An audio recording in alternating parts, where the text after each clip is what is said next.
Assalamualaikum warahmatullahi wabarakatuh. Di sini kami akan mempresentasikan penafsiran hukum dan hermeneutika hukum. Saya Faisal Rangga Kusuma dengan NIM 283.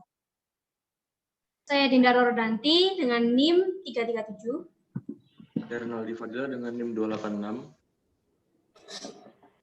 Saya Dafa Ibrahim dengan NIM 271. Saya Agung Prasetyo dengan NIM 279. Penafsiran hukum. Penafsiran hukum adalah sebuah pendekatan pada penemuan hukum dalam hal peraturan ada tetapi tidak jelas untuk dapat diterapkan pada peristiwanya. Sebaliknya, dapat terjadi juga hakim harus memeriksa dan mengadili perkara yang tidak ada peraturannya yang khusus. Di sini, hakim menghadapi kekosongan atau ketidakkelengkapan undang-undang yang harus diisi atau dilengkapi.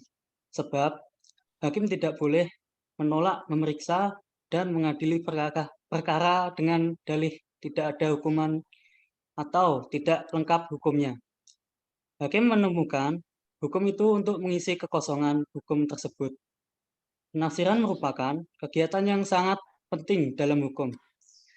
Penafsiran merupakan metode untuk memahami makna yang terkandung dalam teks hukum untuk dipakai dalam menyelesaikan kasus-kasus atau mengambil keputusan atas hal-hal yang dihadapi secara konkret. Di samping itu, dalam bidang hukum tata negara, penafsiran dalam hal ini judicial interpretation atau penafsiran oleh hakim juga dapat berfungsi sebagai metode perubahan konstitusi dalam arti menambah, mengurangi, dan memperbaiki makna yang terdapat dalam suatu teks undang-undang dasar. Para pakar hukum telah menguraikan adanya 9 teori penafsiran yang berbeda. Penggambarannya dari apa yang dikemukakan oleh Arif Sidarto.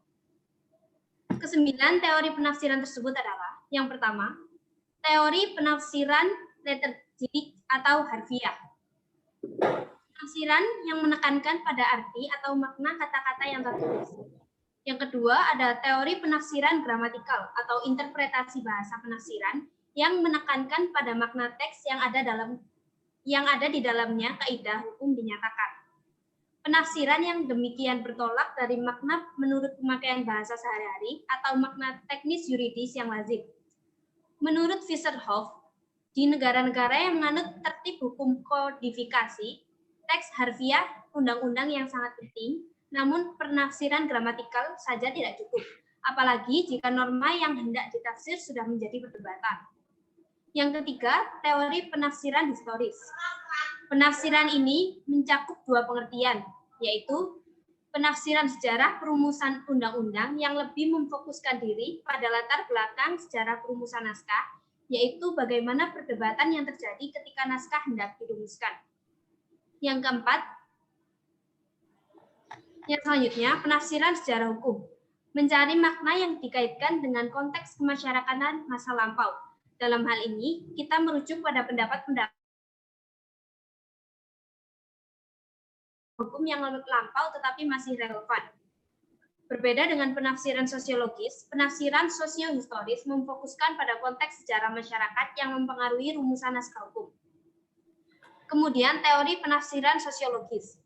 Dalam hal ini, konteks sosial ketika suatu naskah dirumuskan dapat dijadikan perhatian untuk menafsirkan naskah yang bersangkutan. Peristiwa yang terjadi dalam masyarakat acap kali mempengaruhi legislator ketika naskah hukum dirumuskan. Teori penafsiran sosiohistoris. Teori penafsiran sosiohistoris berbeda dengan penafsiran sosiologis. Penafsiran sosiohistoris memfokuskan pada konteks sejarah masyarakat yang mempengaruhi rumusan naskah hukum. Yang selanjutnya adalah teori penafsiran filosofis. Penafsiran dengan fokus perhatian pada aspek filosofis. Misalnya ide negara hukum dalam pasal 1 ayat 3 Undang-Undang Dasar Negara Republik Indonesia tahun 1945 yang menyatakan bahwa negara Indonesia adalah negara hukum. Yang selanjutnya adalah teori penafsiran teleologis. Penafsiran ini difokuskan pada penguraian atau formulasi ke kaidah-kaidah hukum menurut tujuan dan jangkauannya. Tekanan tafsiran pada fakta bahwa pada kaidah hukum terkandung tujuan atau asas sebagai landasan dan bahwa tujuan dan atau asas tersebut mempengaruhi interpretasi. Teori penafsiran holistik. Penafsiran ini mengaitkan suatu naskah hukum dengan konteks keseluruhan jiwa dari naskah tersebut. Teori penafsiran holistik tematis.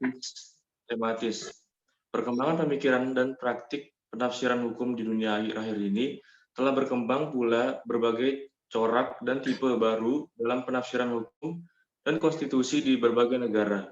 Oleh karena itu, pendapat-pendapat yang biasa kita diskusikan di berbagai fakultas hukum di tanah air juga perlu memperhatikan dinamika perkembangan di dunia ilmu hukum pada umumnya. Yang selanjutnya hermeneutika hukum. Pengertian dan perkembangan hermeneutika secara etimologis. Kata hermeneutika yang dalam Inggris hermeneutics berasal dari kata kerja Yunani hermeneuen yang berarti menafsirkan dan kata benda hermeneia yang berarti interpretasi atau penafsiran. Tetapi kedua kata tersebut pun memiliki pengertian menerjemahkan dan bertindak sebagai penafsir. Palmer lebih jauh menunjukkan 3 makna dasar istilah hermeneuin dan hermeneia, yakni 1.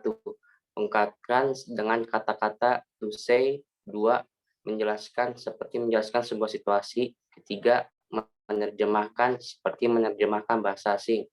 Ketiga makna istilah ini dapat didapatkan dengan kata menginterpretasi, to interpret. Interpretasi melibatkan pemahaman dan penjelasan yang masuk akal, pengucapan dengan kata-kata sehingga dapat dipahami, dan penerjemahan dari satu bahasa ke bahasa lain.